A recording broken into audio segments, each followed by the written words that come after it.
सुनिए, पूजा का समय हो चुका है, सब लोग आ गए हैं ना? नहीं, अभी तक भाभी नहीं आई हैं।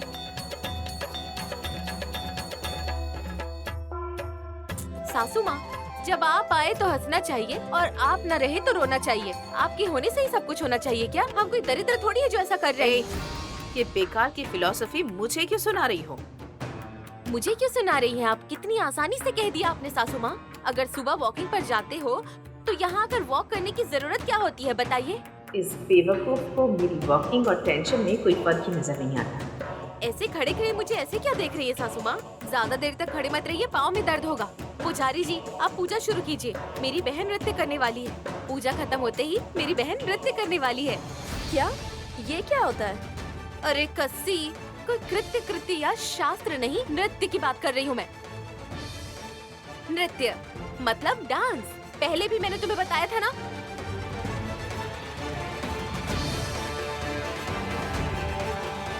तुम्हें तो बात करने आता नहीं है, दूसरों के पति के पीछे घूमते रहती हो बस, और कोई काम नहीं है ना? तू बहुत ज्यादा बोल रही है। मैं वल्लभ के पीछे नहीं गई थी, वल्लभ ही मेरे पीछे घूम रहा था। अगर तू ना मिली मर जाऊंगा ऐसा कह रहा था। अच्छा, बड़ी आई अपने आप को ऐश्वर्या राय समझ रही है। नहीं मिलेगी तो मर जाएंगे क्या?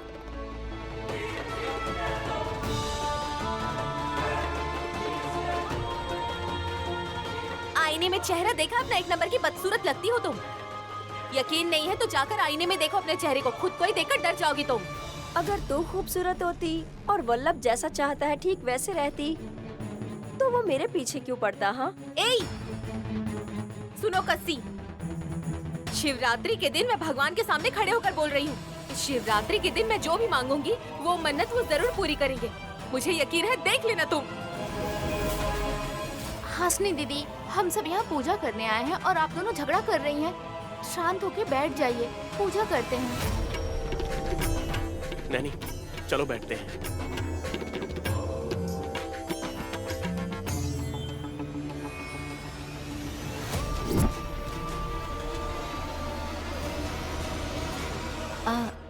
विक्रांत जी, आज के दिन अगर जागरण करते हैं तो हर दिन हमें जागरण करना होगा। मंदिर में कैसे बात करते हैं पहले ये सीख कर आओ। अच्छा, तो सुनिए, अच्छी अच्छी बातें करती हूँ। आपने बहुत अच्छे कपड़े पहने हैं, आप बहुत हैंडसम भी दिख रहे हैं। सच कहूँ तो एकदम हीरो जैसे लग रहे हैं। Thank you. मैंने आपकी तारीफ की, आप मेरी करेंगे तो क्या हो जाएगा? क्या कहूँ? हीरो जैसे दिख रही हो ऐसे बोलूं? ओफो, ऐसे कहने के लिए नहीं कह रही। सुमन, मेरी प्यारी सुमन, बहुत सुंदर लग रही हो। तुम इस साड़ी में इतनी खूबसूरत लग रही हो जैसे कोई हीरोइन मेरी बगल में बैठी हो, ऐसा कह सकते हैं ना? तुम सच में सुंदर होती तो बोल देता। मतलब ये साड़ी अच्छी नहीं है? मैं साड़ी की बात कर ही नहीं रहा हूँ। मतलब मैं सुंदर नहीं हूँ? तुम्हारी यही बात मुझे अच्छी लगती है, तुम सब समझ जाती हो। सुनो विक्रांत, तुम्हारी सारी बातें हम घर जाकर सुनेंगे। अभी जरा पूजा पर ध्यान दो। पुजारी जी, आप पूजा शुरू कीजिए। सुमुहूर्त काले सूर्यादीनां नवानां ग्रहाणां अत्यंतानुकूल्यता फलसिद्धिरस्तु। ओम गणानां त्वा गणपतिं हवामहे कविं कवीनामुपमस्रवस्तवं। ज्येष्ठराजं ब्रह्मणां ब्रह्मणस्पत आनशृण्वन्नोतिभिः सीदसादनं। श्री महागणाधिपतये नमः। वक्रतुंड महाकाय सूर्यकोटिसमप्रभा निर्विघ्नं कुरु मे देव सर्वकार्येषु सर्वदा। ओम हिरण्यवर्णां हरिणीं सुवर्णरजतस्रजां चंद्रां हिरण्मयीं लक्ष्मीं जातवेदो ममावह ताम् आवह जातवेदो लक्ष्मीमनुपगामिनीं।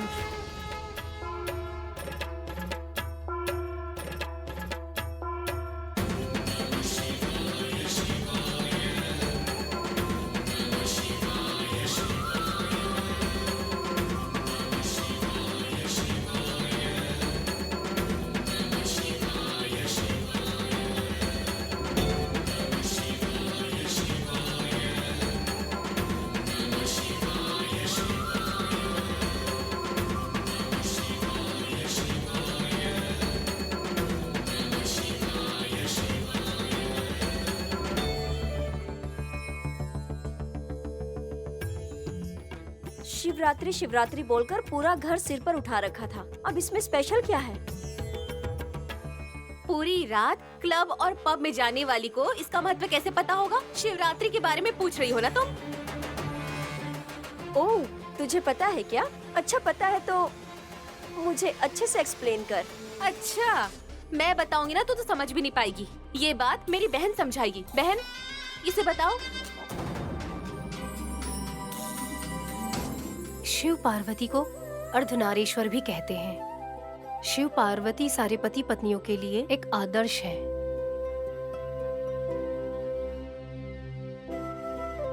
फागुन कृष्ण पक्ष चतुर्दशी के दिन शिवरात्रि मनाई जाती है। शिवरात्रि के दिन शिव और पार्वती जी का विवाह हुआ था।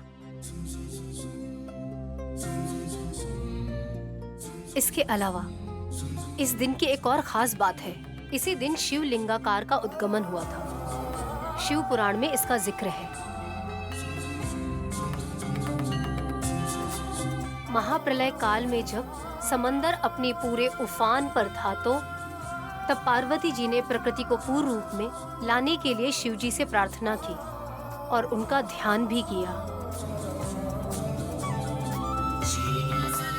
सारे जीवों को फिर से जीवित करने के लिए, इसीलिए महाशिवरात्रि को बहुत पवित्र माना जाता है और पूरे भारत में ये त्योहार मनाया जाता है।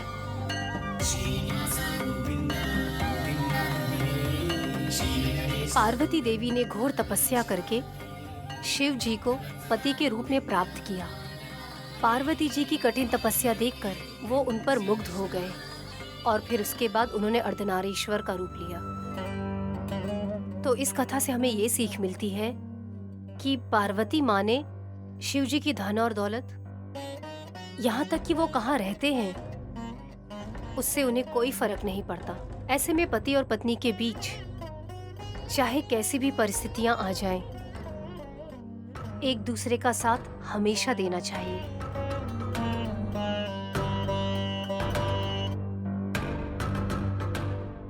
अगर कभी एक दूसरे से गलती हो जाए तो हमें माफ कर देना चाहिए। प्यार और माफी ही शिव मंत्र है। इस महाशिवरात्रि के बारे में मैं जितना भी बताऊंगी कम है, इसलिए पूजा करते हैं। ओम नमः शिवाय, ये पंचाक्ष मंत्र जपते रहना चाहिए, जिससे हमारा जीवन धन्य होगा। समझ गई ना तुम? प्रवचन की तरह बहुत अच्छे से एक एक चीज एक्सप्लेन कर दिया ना बहन ने। ओम गणानां त्वा गणपतिगुं हवामहे कविं कवीनामुपमस्रवस्तमं ज्येष्ठराजं ब्रह्मणां ब्रह्मणस्पत आनशृण्वन्नोतिभिः सेदसादनम्। बेटा, पूजा कार्य समाप्त हो चुका है। अब नृत्य कार्यक्रम की शुरुआत करते हैं। श्री महागणाधिपते नमः। वक्रतुंड महाकाय सूर्यकोटिसमप्रभा निर्विघ्नं कुरु मे देव सर्वकार्येषु सर्वदा। ओम अयं मुहूर्तस्तु मुहूर्तोऽस्तु। ओम शांति शांति शांति ही। बेटा, पूजा कार्य समाप्त हो चुका है। अब नृत्य कार्यक्रम की शुरुआत करते हैं।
इसने जानबूझकर ये सब किया है, इसे बाद में देखती हूँ।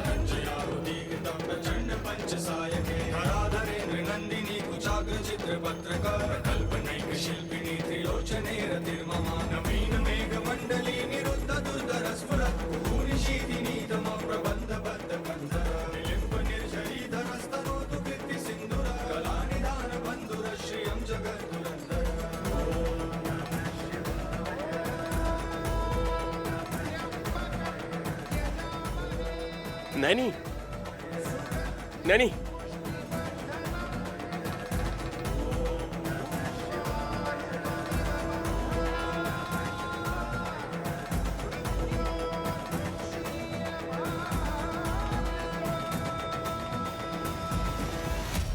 Naini, oh my God, Naini, कितना खून बह रहा है।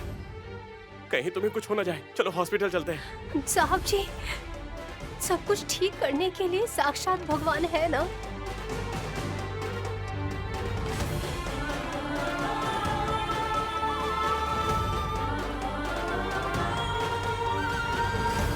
हम सब परमेश्वर की छाया में हैं। उनका आशीर्वाद हमेशा हम पर है। परेशानी लेने की कोई जरूरत नहीं है। इस बारे में ज्यादा मत सोचिए। बहन, आप बिल्कुल सही कह रही हैं। इतना खून बहने के बाद भी आप नृत्य कर रही थी, इसका अर्थ ये है साक्षात परमेश्वर आपसे नृत्य करवा रहे थे। शिव जी का आशीर्वाद आप पर हमेशा रहेगा और इस आशीर्वाद की वजह से आपका पूरा परिवार हर तरह के संकट से दूर रहेगा।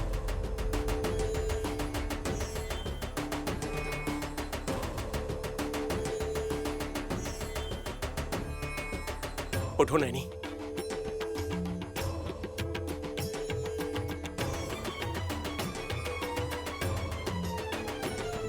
बहन, तुमने अपने सुहाग के लिए ये पूजा की है, भगवान का अभिषेक किया है, इसलिए ये परम पवित्र जल आप अपने पति को अवश्य पिलाइएगा।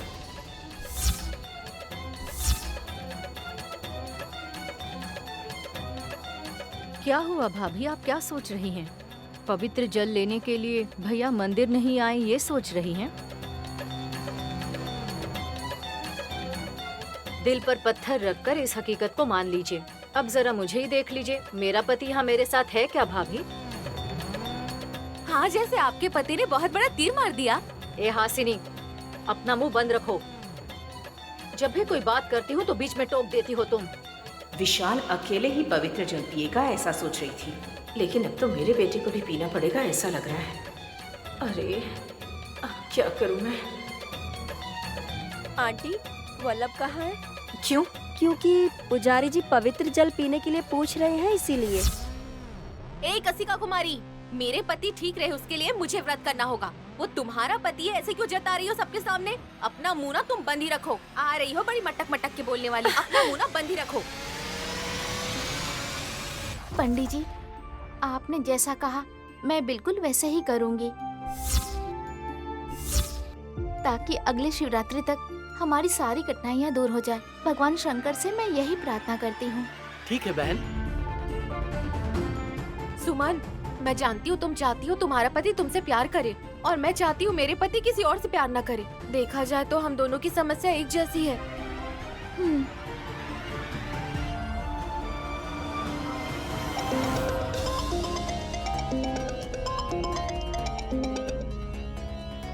हेलो।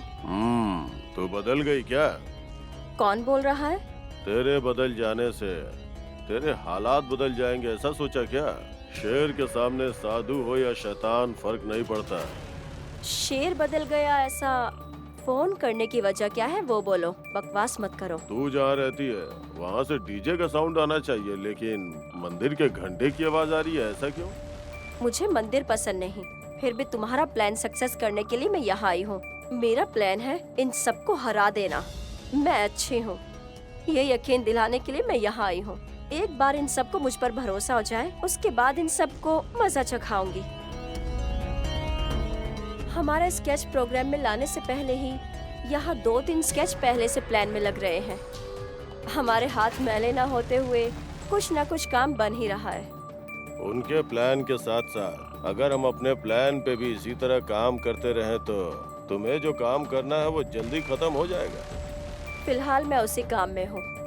लेकिन याद रखो, तुम जो कर रही हो वो तुम ही हो, ये किसी भी परिस्थिति में किसी को मालूम नहीं पड़ना चाहिए। अगर तुम पकड़ी गई तो गेहूं के साथ घुन भी पिस जाएगा, तुम्हारे साथ साथ मेरी भी शामत आ जाएगी। ऐसा नहीं होगा। तुमने जैसे जैसे बोला है हर काम बिल्कुल वैसे ही होगा। मैं करूँगी। तुम्हारे प्रतिकार को तुम्हें तोहफे के रूप में दूंगी। तुम बस चेक रेडी रखना। चेक पहले से ही तैयार है, तुम बस अच्छी खबर दो, फिर चेक के साथ साथ मुंह मीठा करने के लिए मिठाई भी ले जाना। बहुत ही जल्द वो स्वीट न्यूज़ तुम सुनने वाले हो। मैं अगर ज्यादा देर तक बात करूंगी तो यहाँ इन लोगों को शक हो जाएगा। अभी फोन रखती हूँ। बाय। बेटी, अपने हाथ से अपने पति को लगा दीजिए। पंडित जी, क्या है बेटी? मेरे पति देव मुझसे बहुत सारा प्यार करने लगे, इसलिए मैं इन्हें पीने के लिए दूंगी। ठीक है बेटी। अरे ये क्या हो रहा है? मेरे बेटे की जान ले लेगी क्या? दीजिए। लीजिए। विक्रांत जी, ये लीजिए। विक्रांत, तुम रुको।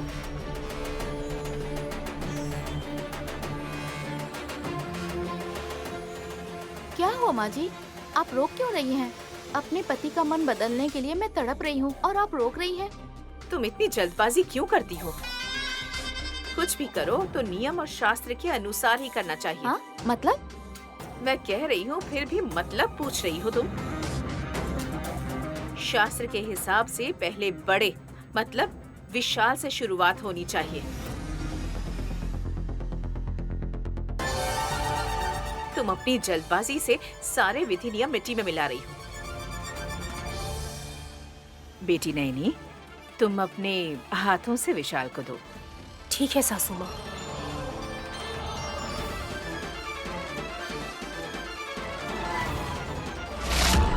तुम्हारे पति के प्राण तुम्हारे हाथों से ही निकाल रही हूँ। नहीं,